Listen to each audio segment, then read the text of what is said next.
ओम नमः शिवाय। राधे राधे। आइए सुनते हैं मासिक शिवरात्रि व्रत कथा। हिंदू धर्म में मासिक शिवरात्रि का बहुत अधिक महत्व होता है। धार्मिक मान्यता के अनुसार इसी दिन भगवान शंकर और माता पार्वती का विवाह हुआ था। मासिक शिवरात्रि के दिन विधि विधान से भगवान शंकर की पूजा अर्चना करने से सभी मनोकामनाएं पूरी होती हैं। शिवरात्रि व्रत के पारण करने से पहले व्रती को शिवरात्रि व्रत कथा का पाठ अवश्य करना चाहिए। धार्मिक मान्यता के अनुसार व्रत कथा का पाठ करने से शुभ फल की प्राप्ति होती है। आइए सुनते हैं मासिक शिवरात्रि की व्रत कथा। शिव पुराण के अनुसार प्राचीन काल में चित्रभानु नामक एक शिकारी था। जानवरों की हत्या करके वह अपने परिवार को पालता था। वह एक साहूकार का कर्जदार था, लेकिन उसका ऋण समय पर न चुका सका। क्रोधित साहूकार ने शिकारी को शिव मठ में बंदी बना लिया। संयोग से उस दिन शिवरात्रि थी।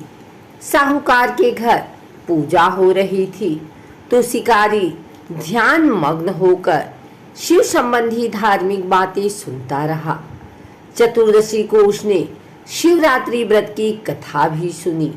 शाम होते ही साहूकार ने उसे अपने पास बुलाया और ऋण चुकाने के विषय में बात की।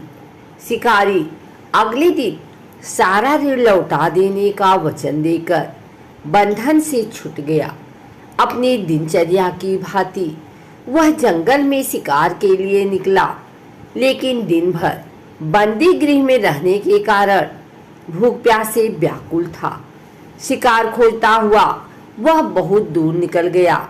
जब अंधेरा गया तो उसने विचार किया कि रात जंगल में ही बितानी पड़ेगी। वह वन एक तालाब के किनारे एक बेल के पेड़ पर चढ़कर रात बीतने का इंतजार करने लगा। बेल वृक्ष के नीचे शिवलिंग था जो बेल पत्रों से ढका हुआ था। शिकारी को उसका पता न चला। पड़ाव बनाते समय उसने जो टहनियां तोड़ी वे संयोग से शिवलिंग पर गिरती चली गई। इस प्रकार दिन भर भूखे प्यासे शिकारी का व्रत भी हो गया और शिवलिंग पर बेल पत्र भी चढ़ गया। एक पहर रात बीत जाने पर एक गर्भड़ी हिरनी तालाब पर पानी पीने पहुंची। शिकारी ने धनुष पर तीर चढ़ाकर ज्यों ही प्रत्यंचा खींची, हिरनी बोली, मैं गर्भड़ी हूँ, शीघ्र ही प्रसव करूंगी। तुम एक साथ दो जीवों की हत्या करोगे, जो ठीक नहीं है। मैं बच्चे को जन्म देकर शीघ्र ही तुम्हारे समक्ष प्रस्तुत हो जाऊंगी, तब मार लेना। शिकारी ने प्रत्यंचा ढीली कर दी और हिरनी जंगली झाड़ियों में लुप्त हो गई। प्रत्यंचा चढ़ाने तथा ढीली करने के वक्त कुछ बेलपत्र अनायास ही टूटकर शिवलिंग पर गिर गए। इस प्रकार उससे अनजाने में ही प्रथम प्रहर का पूजन भी संपन्न हो गया। कुछ ही देर बाद एक और हिरनी उधर से निकली। शिकारी की प्रसन्नता का ठिकाना न रहा। समीप आने पर उसने धनुष पर बाण चढ़ाया। तब उसे देख हिरनी ने विनम्रता पूर्वक निवेदन किया, हे शिकारी, मैं थोड़ी देर पहले ऋतु से निवृत्त हुई हूँ, कामातुर विरहिणी हूँ, अपने प्रिय की खोज में भटक रही हूँ। मैं अपने पति से मिलकर शीघ्र ही तुम्हारे पास आ जाऊंगी। शिकारी ने उसे भी जाने दिया। 2 बार शिकार को खोकर उसका माथा ठनका। वह चिंता में पड़ गया। रात्रि का आखिरी पहर बीत रहा था। इस बार भी धनुष से लगकर कुछ बेलपत्र शिवलिंग पर जा गिरे तथा दूसरे प्रहर की पूजा भी संपन्न हो गई। तभी एक अन्य हिरनी अपने बच्चों के साथ उधर से निकली। शिकारी के लिए यह स्वर्णिम अवसर था। उसने धनुष पर तीर चढ़ाने में देर नहीं लगाई। वह तीर छोड़ने ही वाला था कि हिरनी बोली, हे शिकारी, मैं इन बच्चों को इनके पिता के हवाले करके लौट आऊंगी। इस समय मुझे मत मारो। शिकारी हंसा और बोला, सामने आए शिकार को छोड़ दूं, मैं ऐसा मूर्ख नहीं। इससे पहले मैं 2 बार अपना शिकार खो चुका हूँ। मेरे बच्चे भूख प्यास से व्यग्र हो रहे होंगे।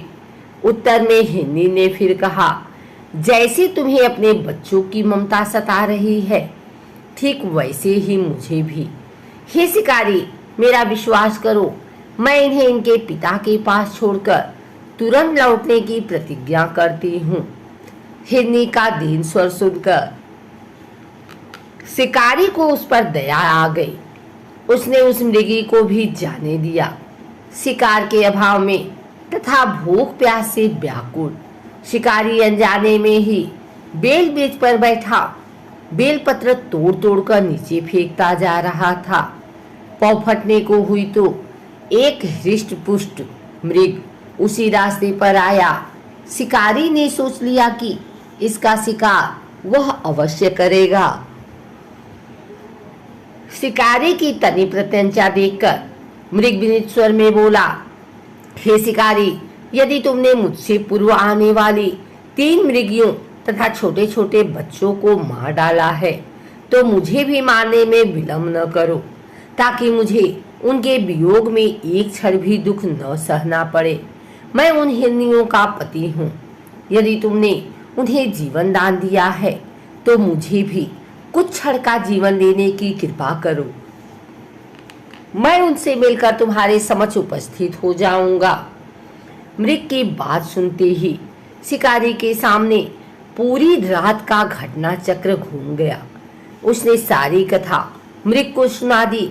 तब मृग ने कहा, मेरी तीनों पत्नियां जिस प्रकार प्रतिज्ञाबद्ध होकर गई हैं, मेरी मृत्यु से अपने धर्म का पालन नहीं कर पाएंगी। अतः जैसे तुमने उन्हें विश्वास पात्र मानकर छोड़ा है, वैसे ही मुझे भी जाने दो। मैं उन सबके साथ तुम्हारे सामने शीघ्र ही उपस्थित होता हूँ। शिकारी ने उसे भी जाने दिया। इस प्रकार प्रातः हो आई। उपवास, रात्रि जागरण तथा शिवलिंग पर बेलपत्र चढ़ने से अनजाने में ही पर शिवरात्रि की पूजा पूर्ण हो गई। पर अनजाने में ही की हुई पूजन का परिणाम उसे तत्काल मिला। शिकारी का हिंसक हृदय निर्मल हो गया। उसमें भगवत शक्ति का वास हो गया। थोड़ी ही देर बाद वह मृग सपरिवार शिकारी के समक्ष उपस्थित हो गया ताकि वह उनका शिकार कर सके।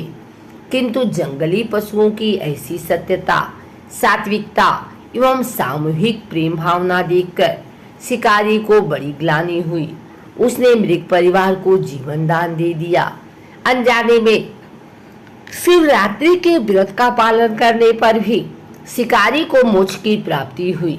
जब मृत्यु काल में यमदूत उसके जीव को ले जाने आए तो शिवगणों ने उन्हें वापस भेज दिया तथा शिकारी को शिवलोक ले गए। शिव जी की कृपा से ही अपने इस जन्म में राजा चित्रभानु अपने पिछले जन्म को याद रख पाए तथा शिवरात्रि के महत्व को जानकर उसका अगले जन्म में भी पालन कर पाए।